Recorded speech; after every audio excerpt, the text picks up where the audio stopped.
I say this in the talk. The two traditional opinions are: it's an illness. I can't do anything about it. All I can do is manage it, or it's all in your head. Just get over it. Yeah, there doesn't seem to be the middle ground. I tend to inhabit the middle ground. Yeah, I don't believe we are genetically, medically predisposed to the point where we're helpless. Yeah, but I also know this isn't. It's real. Yeah, we don't want to feel real. This way. Yeah, 100%. The mistake is that if it isn't medical or chemical, then surely we can just change it. And that's the middle ground. There is, look, we're not locked in for good, but it's not an easy puzzle to solve. Yeah, it's like saying to somebody, here's a Rubik's cube. Why on earth can't you solve it? I know all the colors go together correctly. Go on, do it now then. Just do it. Just decide. You're choosing not to solve it, aren't you? And it's not like that. It's like when I learned to solve a Rubik's Cube, but I sure as hell had to do a lot of tutorials and someone had to show me how to do it. I didn't work it out, and working out anxiety can be a bit like that. It's like trying to work it out on your own. It can feel a little bit like an unsolvable puzzle, but when you get the right guidance in the right way, you can change it and you can get control of it. And that's why I did the talk. That's why I did the book, because of all the things that I work with people on, the thing that achieves the best results generally is understanding. Yeah, anxiety is the thing that gives the best results from simply understanding it, so that we're no longer afraid of it. Yes. Yeah. And I love what you're doing when you talk about the middle ground, because that's probably makes you great to communicate to people who are feeling that. You're saying, I understand. Do you still, through being in the middle ground and like understanding their feelings, like to eventually try to get the message across that it is not an illness? That's actually the first. That's the first thing. That's step one, is realizing that it's not an illness. Yeah. Do you ever get pushback? Do you get pushback to that if it's the first thing you say?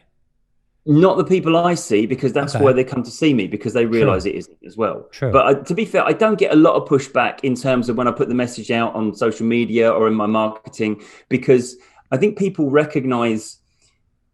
So people will tell me I've been diagnosed with like generalized anxiety disorder, or a disorder is generally the name that we give it, but and that's okay. I can bear that name. I can agree. It's not disease, it's disorder.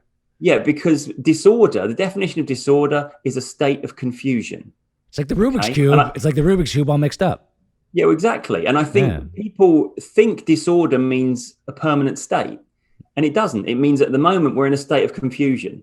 And our understanding and our emotional state shifts all the time. It's transient, yeah? So as long as we accept that whatever's going on with us is a temporary state of affairs, and that if we clear up the confusion, it will no longer be the case, then we can work with that. And this is the thing. If somebody comes into me with the belief they have a medical condition or an illness that simply can't be, cured in inverted commas, then we can't do any work, can we? Because I'm not got any medicine for them. Yeah. I'm not going to inject them with anything. I'm not going to try and... Well, there is medicine. Yeah.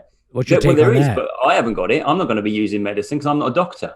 So I'm going to be talking about understanding. That's how we deal with it, where I am. So I think it can be a difficult message to hear, because it makes you feel like, so have I been told the wrong thing, or have I been acting the wrong way all this time? And I don't think that's the case at all. Every emotional strategy you have on board at one point was the best and only strategy you had available to you in terms of the situation you were in. And yes, sometimes we end up with confused responses. That's okay, because as I said before, we make mistakes every day. We can allow them to happen. And as long as we embrace them and learn from them, we can continue to grow. Yeah. So I think it is a difficult conversation to have with people. But you can say to them, you do have a disorder. Yeah. Right. I'm happy. I'm not going to deny that. You would traditionally, I would say, it's not a condition, not a disorder, not an illness. But these days, I'm happy with the definition disorder, because I understand what disorder means. Yeah. And as long as we understand this is a state of confusion caused by something in our life, whatever we've been through, be it short term or long term, that we've developed an emotional strategy in sympathy to, then we can work with it and we can change it.